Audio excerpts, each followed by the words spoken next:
పని వందలు కట్టేస్తుంటది. చూడు ఎలా ఉంది.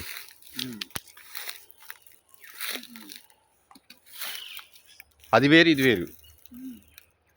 ఆ పక్క ఇంకో బిల్డింగ్ ఉంది చూడు, చూసావా?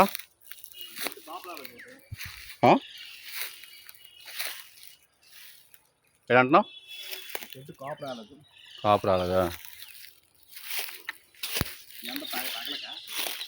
ఎండ తగలక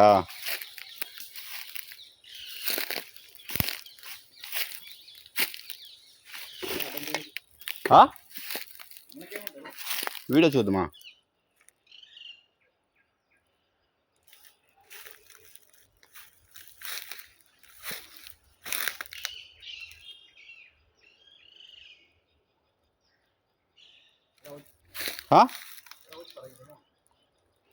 ఆ పక్క రూమ్లో ఉన్నాయి చూడు, ఆ పక్క పెద్ద బిల్డింగ్ ఉంది, అటు సైడ్ తిన్నగా వెళ్దామా? మళ్ళీ